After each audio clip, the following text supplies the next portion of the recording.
Kreitzer for CBSI Services and our episodes of CBSI Talking Business, our show which talks to leaders in the field of digital marketing, direct marketing, banking, insurance, and business education, and all to highlight the work of our team at CBSI. We're based in Harrison, New York, and we provide insurance-based benefits to the credit card and payments industry. And today we have a chance to talk to Rebekah Johnson, who is the President and CEO of Numeracle, which is based in the Washington, D.C. area. Rebekah, how are you today? I'm great, Ken. It's so good to talk with you again. Always good to talk with you. And you were part of a terrific webinar recently, hosted, sponsored by Nobel Biz, hosted by Christian Montes, who is the Executive Director of Sales at Nobel Biz, and the session was entitled Stir Shaken for Call Centers, Everything You Need to Know as a Call Center Manager. And you talked about the TRACED Act, which goes into effect June 30th. It's coming up, the Telephone Robocall Enforcement and Deterrence Act. So a lot of material. Maybe start off, what was the highlight of that event for you? For me, it was really just shedding some truth and breaking down some complexities within this topic of stir shaken, and really giving call centers actionable steps that they can take to protect themselves. There's a lot of theory talk, hypothetical talk, but what Nobel Biz and that whole series that they're doing is really bringing it down to the business level, specific for the call center, and covering on the stir shaken side is what is your responsibility and what can you do about it. So we're really excited to, kind of dive into that during that time. And this is all about the plague of robocalls that American consumers have been subjected to, estimated 54 billion in 2019 by Hiya.com. And one of the things that you've been pointing out is with various remedies on call blocking, it's really created a problem for legitimate companies, major brands, to go out and reach their customers when they need to. Why did Rebekah, the robocall phenomenon get so far out of hand? Well, one of the key things about the communication channel is that it allows for anonymity. And anywhere you have a place where, whether it's a good actor or a bad actor, can connect with a consumer and be anonymous, we've got a playing field for nefarious activities. So the bad actors, those who are posing to be the IRS or posing to be Social Security numbers or just posing to be the identity of legit businesses, are able to commit fraud. And they're very, very successful at it. And this is a great channel to exploit. So, enough was enough. The federal government responded and listened to consumers' complaints and put the pressure on the carriers to do something about it, because the fraudulent activities were occurring across the networks that they built and supported. And this isn't anything new. We've seen fraud happen even on the banking side. Right? So the responsibility and the pressures got put on the banks to make sure you know who you're doing business with. And we're just kind of seeing that mirrored over into the communication side. Okay, and Congress acted on this, and in 2019 with as I said, what's known in the field as the TRACED Act, Telephone Robocall Enforcement and Deterrence Act. And what were some of the provisions that were built into this? It goes into effect very soon on June 30th. Companies need to really have their preparations in place very soon. What is the impact of the TRACED Act, do you see? Well, one of the biggest parts of the TRACED Act is the authority that it gives the FCC to pass some rulings. And that's what the June 30th is about. So there are some timelines and deadlines that the FCC had to address certain components of the infrastructure to put, I would say, guardrails around how do you identify and keep bad actors off of the network. So the FCC has been very busy keeping up with what they are responsible for from the TRACED Act. So the June 30th, 2021 deadline is a very specific ruling around the implementation of a robocall mitigation plan. So that gets trickled down to the carriers who are originating calls on the network. Essentially, like what I just said, remove anonymity and let's identify who is delivering traffic across the network. It's a bit of a scary timeline. not everybody is going to be ready. Absolutely. Now, one of the things I thought would be interesting, and you and Christian Montes really did a nice job with this on your webinar, was what is the flow of a call? A brand is making calls from a contact center. It's going through various carriers and intermediaries, and then eventually ends up at a consumer's cell phone, home, or office. What are some of the flow items in that process? Right, so let's start with a call center, and whether that is a financial institution that leverages a call center to provide services and communications to their consumers, right, their customers. So a call center will have some reason to deliver an outbound communication to one of their customers. They will either manually dial, they will have a legal form of an auto dialer, or they will have some kind of tool or system that allows them to initiate the call. From that point, they must have some carrier that is originating the call on the network, and they can have multiple carriers that they use based on costs. You know, there's an element of cost routing to it. So that originating carrier will have some kind of direct relationship with a call center that is delivering the call. Then the originating carrier is responsible to get the call routed and delivered to the carrier that the subscriber is on. Obviously, any business is going to have customers on the AT&T network, T-Mobile, Verizon, Metro PCS. It could be anything. But the call center is not responsible for knowing, right, and routing. That's why you have an originating service provider. So the call can go through multiple hops, and we refer to them as hops because they're going to transfer the call over to another carrier who, these are like interconnected carriers that get the call all the way down to the location, right? If I'm on a cell phone, sometimes I'm in Washington, D.C., sometimes I'm in California. So they have to know how to route that call to hit the tower that will eventually get to me as a subscriber. Once they figure out, once the call makes it to the location of the network that it needs to be on, this is where we have the terminating service provider. It is the terminating service provider's responsibility to route it through their network. They're the last mile on that route, and then eventually your phone rings. Now, all of this happens ever so fast, Ken. I mean, it's just seconds between it, but there is a lot of data transfer and a lot of pass off that is occurring, which kind of leads to itself. It's so dynamic and so flexible, which means the identity of who originates the call is completely lost. It's a game of hot potato. And that's why we've had this issue of identifying who's originating the phone call. Absolutely. Now, and I think you just illustrated the complexity of just the flow of phone calls. And one of the remedies that you have been working on and the industry has been working has a very unusual name, but it's a very high-tech process called stir shaken. And somebody mentioned it was originally devised from a James Bond movie, but it's really an acronym for a very complex process. And if you would maybe mention or just highlight the way stir shaken helps to identify the origination of phone calls and will help reduce robocalls.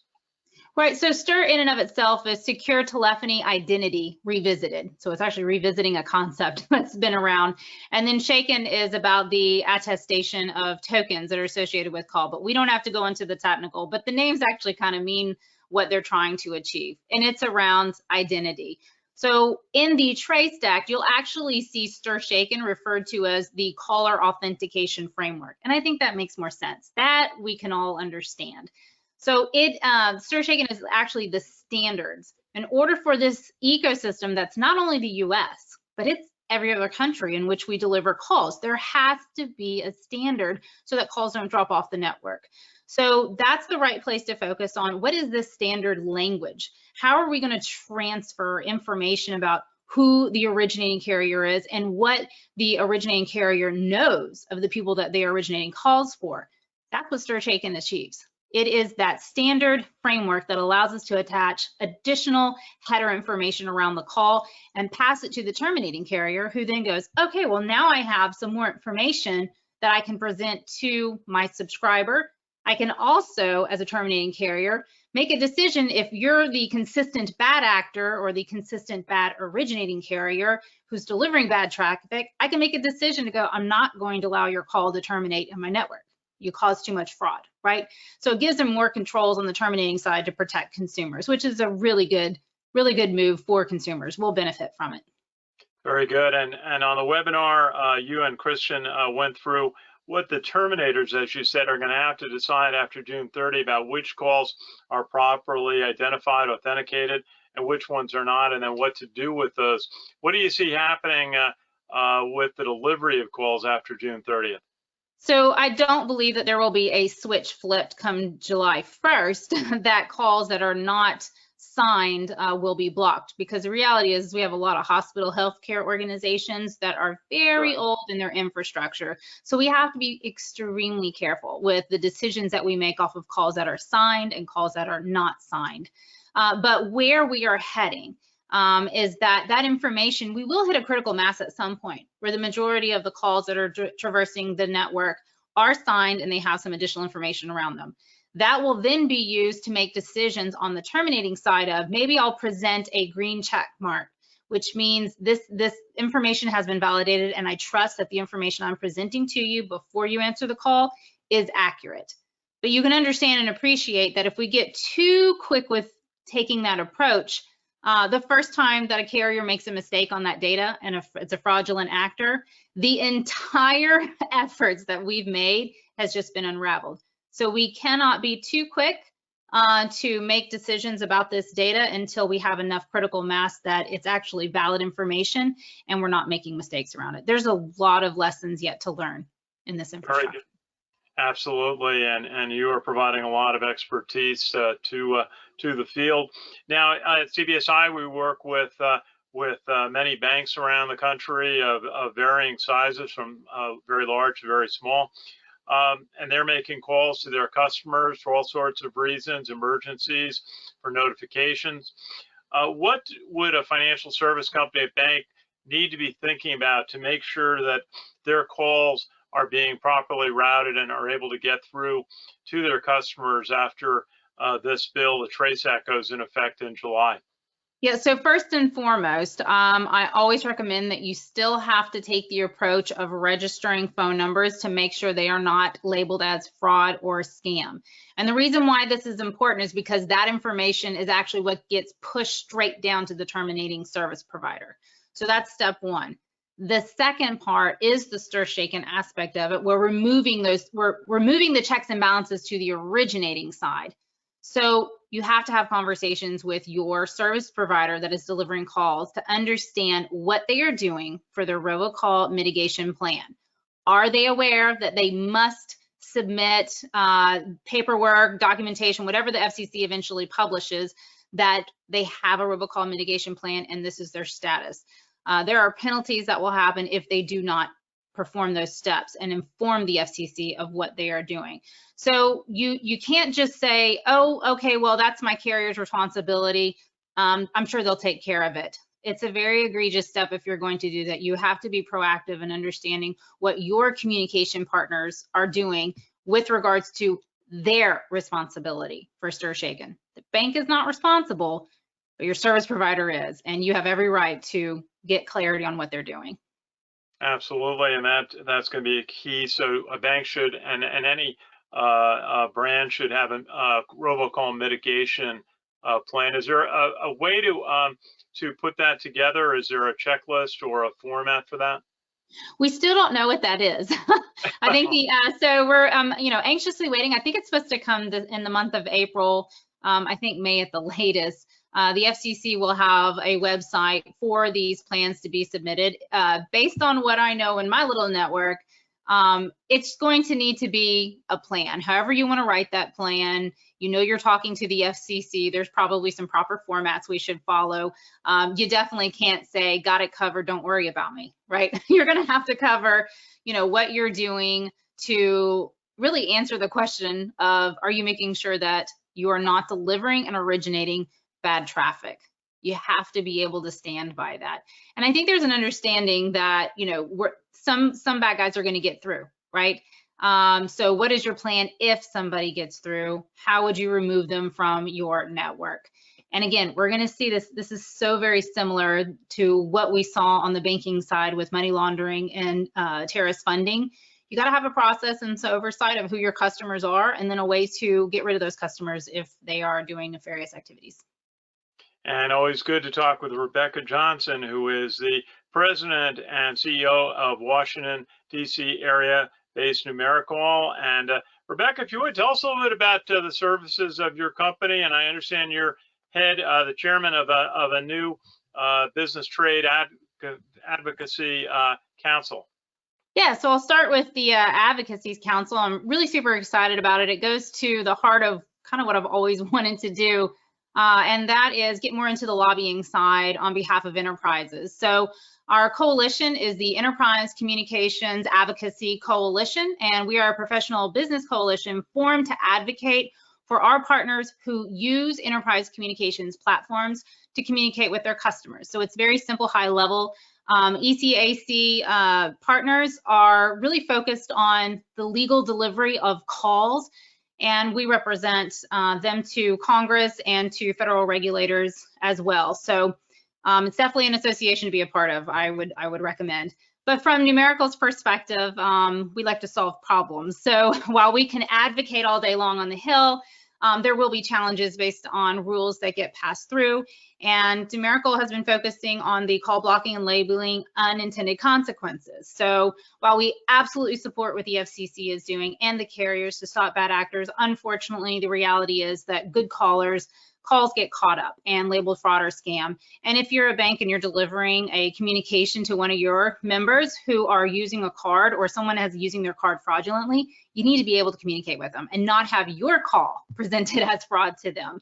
So we focus on that. And then the next things that we're doing, which is very exciting for Numeracle, is getting into the stir-shaken aspect so that enterprises can control their identity and make sure that their calls are signed with their information. So we're putting the power and control back to the enterprise, the legal entity, to have an influence on how their calls are being identified in the network. Very good. Rebekah Johnson, President and CEO of Numeracle. Any final thoughts for us today? Nothing more than I hope everyone enjoys spring and is getting outside and enjoying life now. Absolutely enjoying getting outside as the weather is getting better. Rebekah Johnson, thank you so much. We always enjoy talking to you on CBSI Talking Business, and you're the president and CEO of Numeracle, based in the Washington, D.C. A pleasure to talk with you today. Always.